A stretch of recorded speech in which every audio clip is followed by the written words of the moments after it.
Okay, sorry it's been a while. This is going to be part 3 on my series of my overview of the Imperial Guard. This will be the last part for the HQ. We're going to talk about advisors.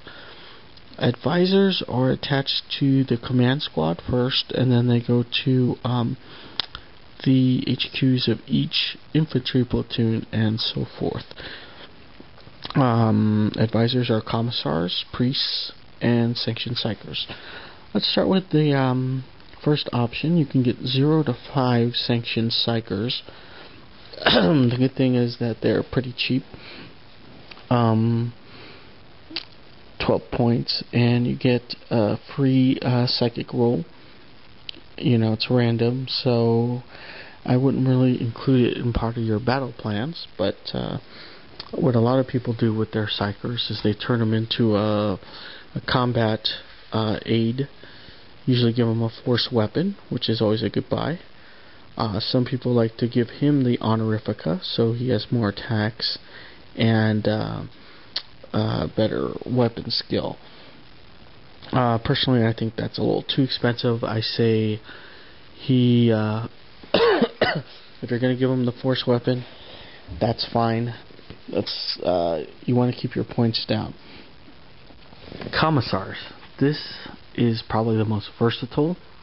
Again, you can get 0 to 5 commissars. They're the most versatile, like I was saying, advisor. So with the commissar, I use him for the leadership boost. Gives you +1, so now you have leadership 10 within your 12-inch bubble, which means that a well-placed command HQ among a fire base, everybody will be at leadership 10, which is great. Downside is, if you're shot at and you lose you fail your morale check, he will kill your officer. So the way I use it, like I've said before, is I keep them out of line of sight from enemy fire and just use my HQ for leadership.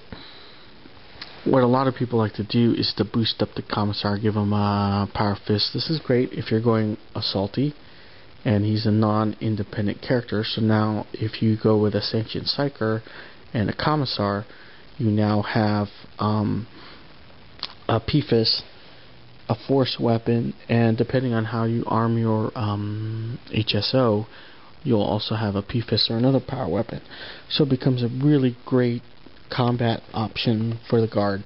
I personally don't go that way, but I think if you go that way, definitely give the commissar a power fist to give your squads extra punch.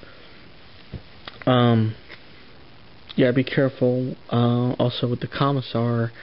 Not only will he execute your officer, he could execute your psyker. So if you're running both, I would say not to use the psychic power. You know, you pretty much want to play very conservative, so that way, you know, you're already having problems being shot at, so why make it harder on yourself by having your commissar execute your own men. Last option is priests, and again, this is if this option, this advisor, I should say, is only if you're going to play an assaulty guard, because his special rules mean that you're always counting as moving. So if you take a priest, just make sure not to put a heavy weapon in your unit, or he will never fire. Even if he stands still, he counts as firing. Righteous Fury. Great ability for your combat HQ, allowing you to reroll, and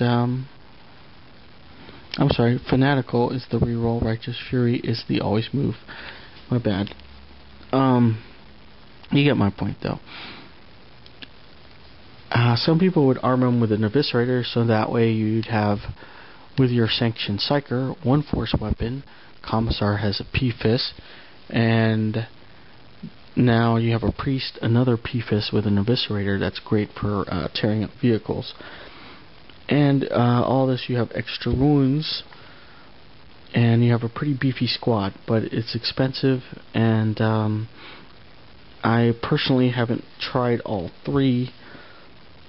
Like I said, I normally like to play my guard shooty, and I think the guard have cheaper close combat options, which I will handle in later commentaries, overviews. So that's about it for the guard. It's HQ anyways. I'll be talking about elites next, and see you then. Bye.